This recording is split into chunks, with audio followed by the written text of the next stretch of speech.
Hello and welcome to another instalment of Interview in the Fusion. These videos have come from our experience of dealing with literally dozens of industries, each one that has been affected by the COVID-19 pandemic in different ways. We want to chat with our friends and colleagues about how they found their way through these unsettled seas. Today I'm with Matt Stevenson and Matt Frost, the head honchos over the British Drift Championship, in which the very best drivers do battle with each other, and the opinions of the judges in some of the most exciting on-track sporting action you'll find.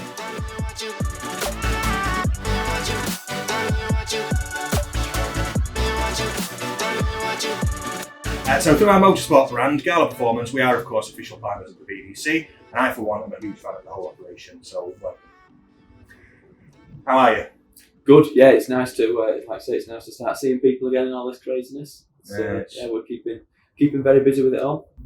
So, obviously the first subject I want to talk about is the COVID-19 pandemic. It is terribly boring. It is something that we've seen on the news non-stop, but it is the news still, and it's still affecting people in a big way.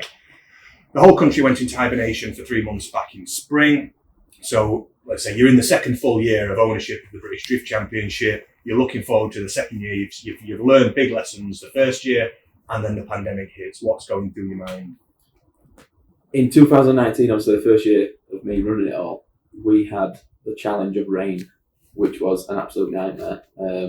Looking back now, that'd be a double. Like just to have rain again, it'd be nice. So yeah, to have the season very much just about to kick off, and then COVID strikes, which like you say we're fed up for talking about, but it's become a thing that we have to talk about.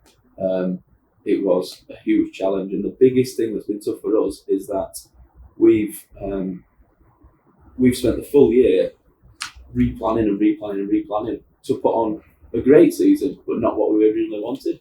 So it's took even more effort from our side to put on something that we're still happy with considering the world that we live in. But looking back, it could have been such a good year. It could have been amazing. But I think we've got to be proud of what we've done to actually have put across the season so far. When a lot of other people have, not managed to, they've cancelled and not managed to do anything. So yeah, it's tough, but it's been good. Yeah, no, I'm quite impressed with how many you have done. Because I know when we were talking about it, there was the first one cancelled, the second one cancelled, third one. It's like how many are you actually going to get done? Yeah. You've done what? You're going to be on 5 or 6 this year? So 5 in total. Yeah, we've done 4 so far, and then the 5th one, which is obviously Buxton coming soon. Cool. So yeah, as with people in a similar boat, and as you just said there, you've pressed on. You've made the best of the situation.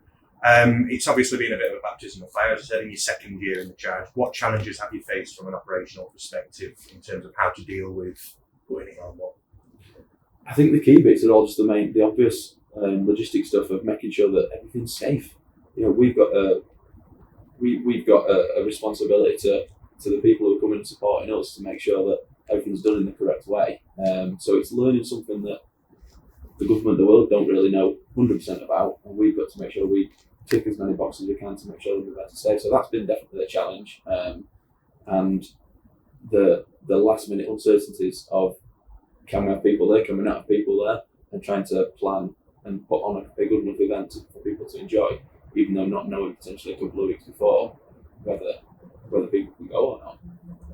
Yeah, and I think to add to that as well, because we had uncertainty around the crowds and who could attend the event, we built our pay-per-view platform so that even if not a single person could come, people could still enjoy it online, and that faced a lot of technical challenges of developing, marketing, designing something completely new within certainly the drifting world and the motorsport world of a brand new platform for people to still enjoy being UCR.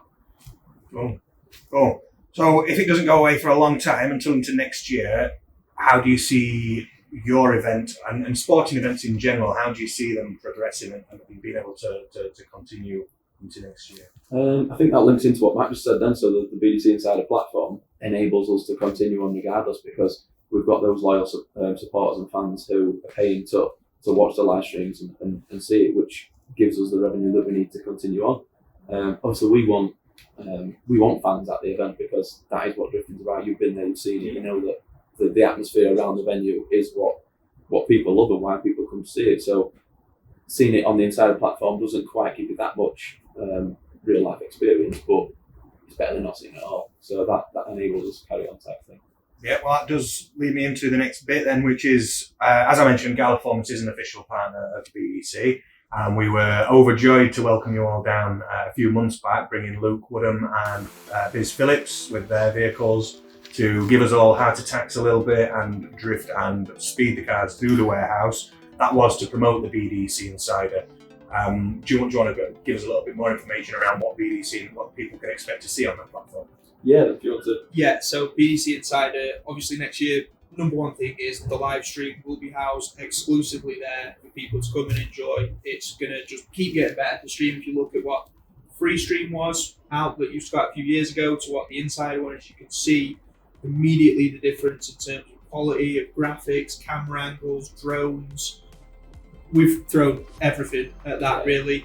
And then the really exciting thing is that for subscribers and people who join the monthly membership, it's not just the live stream, you also get access to our bespoke content library, which is going to cover in-depth features with drivers, content about the cars, the story and the journey of what goes on behind running the championship, the behind-the-scenes vlogs and things from the event, where you're seeing some of that real experience, and we're recapping the honest truth and some of the struggles and some of the joys and the fun of it all as well. And then, we've got some other documentaries and different things in the pipeline that are over the next 12 months really going to show people what drifting is about and why people are involved with it. So beyond making sweet video magic, we've also got an amazing presence in the BDC paddocks. Myself and Nathan were three sisters, and we counted no fewer than 13, 14 Gala Performance, Gala tent structures. What is it about our products and the tents in particular that lend themselves so well to motorsport, in your opinion? So for me, I can easily answer that because obviously we've been using audience tents for a lot, probably 10 years plus now, different manufacturers and stuff like that. When we changed to using your stuff, you could just see the quality difference and how, putting it up, taking it down, we look after the equipment, but it's real life, they get chucked up, they get chucked in back of the van, in, out, and they're lasting, they're working. From a perspective of how good they look, the pit setups from the drivers are just improving year on year on year. So a few years ago, you'd be lucky if someone had a 3 temp to stick up above a car that should be a cheap one. Now people are looking at the nice, the fancy floorings that you guys do, and all the extras, and that's only going to progress year on year. So it's good, like I said, 13, 14 people in the pits with your equipment. It'll be nice to see that progress and keep it further. Yes, and we'll do our best to make that happen as well. So brilliant, thank you. So the season, as I've said, isn't finished yet. We've still got one more round to do. That's at Buxton, dubbed Final Assault 2, which is running on November the 6th and the 7th. This is something a little bit special, isn't it? Do you want to tell us about what you've got planned for that?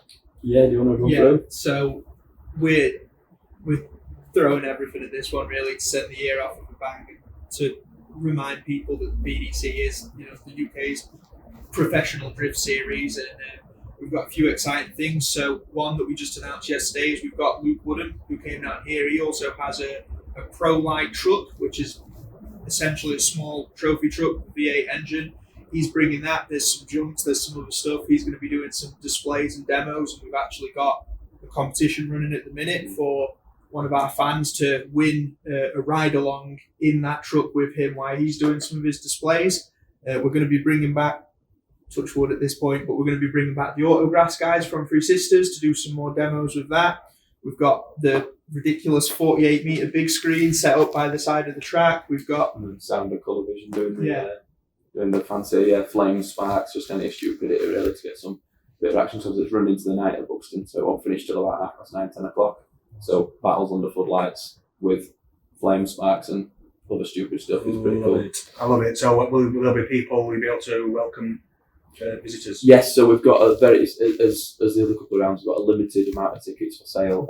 They're probably about 80% sold at the minute, without much promotion from our side. They're flying away quick. And once they're sold out, we can't let any more in. We're obviously at limits. So. And then the only way they can see it is through the BDC Insider platform. Correct. Yeah. We will have links at the end for the BDC Insider stuff as well. So keep your eyes out for that. Okay, and finally, what's next for BDC in 2021? What is there anything that you can reveal? Have you got any cheeky new plans that you've got in mind? I wouldn't say we're going to give away any big secrets just yet, but what you've got to remember is that through this year, 2021, let's be honest, the world's not going to be totally back to normal yet. So what experience we've gained this year in running, well, it's a nightmare year, we can make it a double next year and really up the game even in tough circumstances. So yeah, next year's going to be exciting, definitely. Fantastic. So thank you. There you go. That's Matt and Mac from the British Drift Championship, the UK's professional drifting championship. They are another adaptable and versatile operation in crazy times. So once again, thank you very much for coming down to see us, lads, and I'll be seeing you in. Thanks for having us.